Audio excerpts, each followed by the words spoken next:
Hello fellow spellcasters. Before I start the video, I want to show you something. I updated my art wall with some new drawings, and I'm pretty proud of how they came out. I tried to experiment with different canvas sizes. And yeah, also another thing that I want to tell you is that I painted my nails red. And that was specifically for recording this video, and I'm really happy with how they turned out. I wanted to try something a little bit new since y'all see my hand in pretty much every one of my traditional Thursday videos, because you see my hand holding the pencil and sometimes pushing away eraser shavings. And yeah, so the main basis of this is that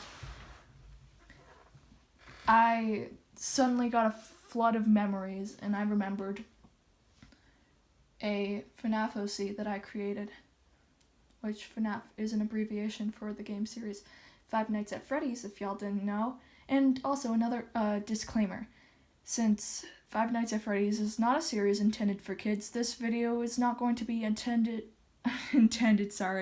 for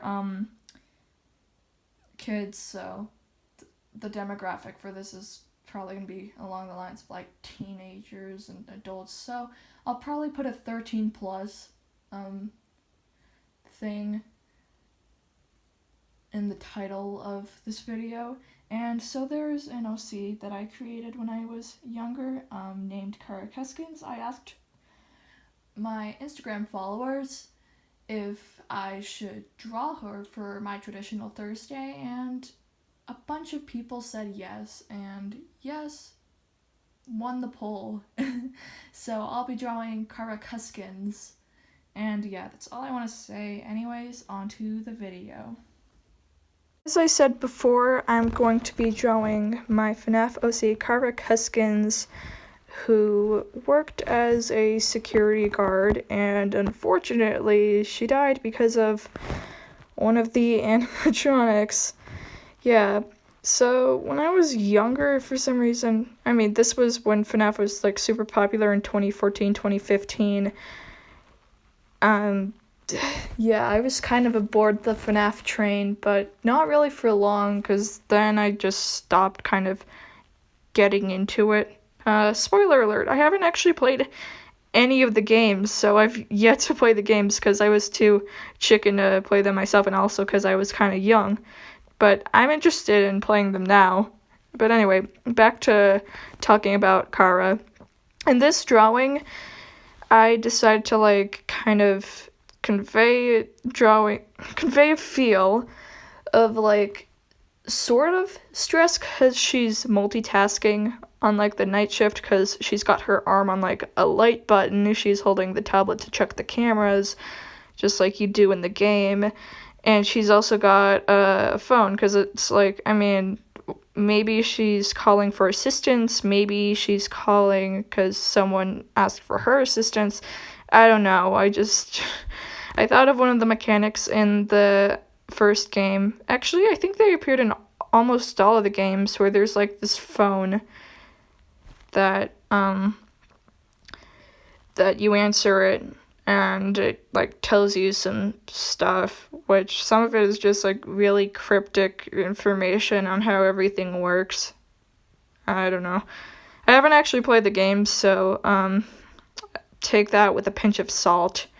Anyways, so since she works as a security guard, I wanted to include, like, a little security badge on... Actually, it's not really a badge, it's, like, sort of a sew-on thing on one of her shoulders, which I think I'll draw that later. And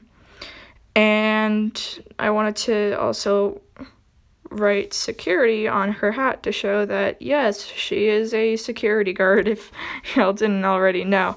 Originally, with the first time that I tried drawing Cara again after years and stuff, I wanted to give her kind of a poofy hairstyle, which I think I still did that in this drawing too. Yes, I did do that. That's kind of some poofy hair. It was originally going to be much poofier though, since I wanted to convey more of like an 80s feel, since the lore is kind of speculated to take place in like the 80s and stuff. So yeah, what else do I want to say? Oh yeah, with the original design that I created for Cara, she had straighter hair than she does in her current design. I don't know why I went with straight hair, but I guess that's part of like the sort of generic girl look that I did with most of the female OCs that I created when I was younger. For some reason, a lot of my female OCs that I created when I was younger had like almost the same look in terms of they had long, straight brown hair and pale skin. And also, one note, I kind of put a filter over the part that I'm recording over because, well, I was recording this at a different part of day than the other parts of the video, so it kind of looked wonky, and that's why the colors look so muted. I actually colored the uniform blue, but it kind of looks black. That's because I put a filter over this section to make it look brighter. I try to experiment a little bit with lighting to kind of make it look like Kara's face is lit up from the small little device that she's holding and the light getting in her face, sort of. I'm not too sure if I achieved that effect that well. I mean, I'd say that it's fine. I just definitely think that I could improve. I also wanted to include a little circle around her to represent sort of a closed space, I guess, but I wanted to include the outer to be darker since, well, it's around the tablet, and around the tablet is going to be darker. So some things that I colored black, not using other colors. I did color the nails black because it's like black nail polish. It looks cool, and why not use it with one of your characters? Overall, I'm pretty proud of how this came out. It's pretty simplistic compared to my other drawings, but I'm still happy with how it came out. And yeah, this is UwU signing off.